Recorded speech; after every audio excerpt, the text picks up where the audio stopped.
Let's make a Bakewell tart, one of my favourite desserts of all time. Right, equipment wise you'll need a 9-inch or 23cm pastry tin, a large mixing bowl, mine is a 5-litre one, a rolling pin, a spatula or two, cling film, baking parchment, a 1.5 or 700 grams of ceramic baking beans, an electric mixer, scales, and a load of bowls or containers to put our prepped ingredients in. This recipe is made in two halves, the pastry and the filling. So for the pastry ingredients we'll need 1 cup or 200 grams of plain flour, into which goes 2 tablespoons of icing sugar. We need unsalted butter, the colder the better, and 3.5 ounces or 100 grams gets chopped into cubes. Before we put the butter away though, set aside another 3.5 ounces or 100 grams to warm to room temperature for the filling later. Finally, crack 1 medium egg into a ramekin. Before I start getting in deep with dough, I remove my wedding ring, otherwise it's a pain to clean. The flour and icing sugar are added to the mixing bowl with the chopped cubes of unsalted butter. Next, the mixture should resemble breadcrumbs. Firmly rolling the flour and cold butter together between your thumbs and forefingers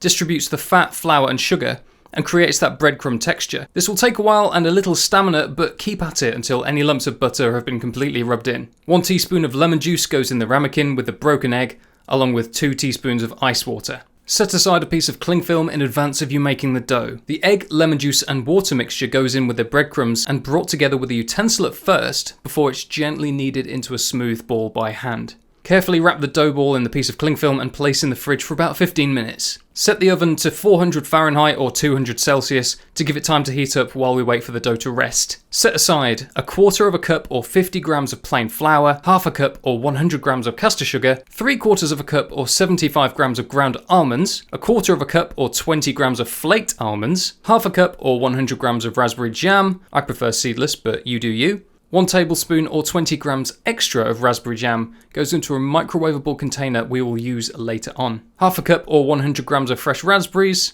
2 large eggs, and finally grab a little bottle of almond extract if you want to give your flavours a boost. That's all the filling ingredients prepped, let's check the dough. On goes a good dusting of flour on the work surface. Now my rolling pin has guides on the tips that adjust how thin the pin will roll. I set mine to 1/6 of an inch or 4mm before I give the pin a good rub down with flour. This will help to stop the pastry from sticking to it.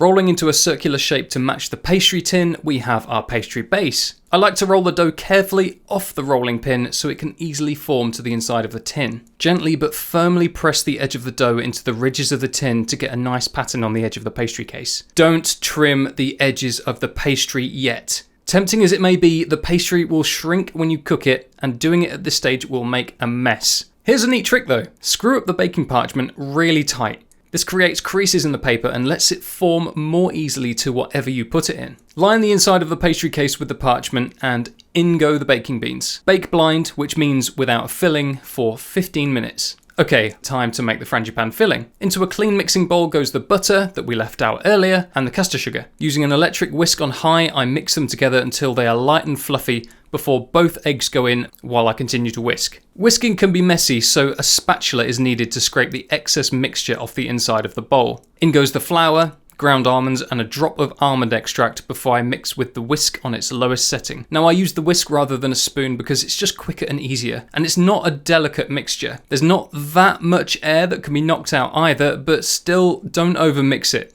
Cool, that's done and ready to go on our pastry case. Let's get the blind baked pastry out of the oven and carefully lift out the hot beans. Place them in a ceramic bowl so they can cool down safely. Pastry goes back in the oven for another 5 minutes until it is lightly coloured. Don't worry if it rises a bit, we're going to squash it again. After the 5 minutes are up, the pastry comes out and the oven gets turned down to 350 Fahrenheit or 180 Celsius. Now I've found that trimming the pastry in strokes towards the edges helps to keep them tidy. Save the offcuts. It's still sweet pastry that you could sprinkle on ice cream or yogurt with some fruit maybe, but if you don't fancy that, feed it to the birds, I don't care. Now with the pastry looking nice and tidy, let's add the filling. Raspberry jam gets slathered all over the pastry base using the back of a spoon. Next, scatter the whole raspberries across the base. Do it in a pattern if you want, but we're going to cover them up with frangipane anyway. And here it comes. Now I lay the frangipane directly on top in the centre of the pastry case before gently teasing it out towards the sides. Don't worry about getting it right to the edges, the fat in the mixture will melt and it will settle naturally while in the oven. Watch! Now that stays in the oven for 10 minutes, and when the time is almost up, I heat up the small container of raspberry jam in the microwave for about 20 seconds until it's liquid. But be careful because this will be super hot.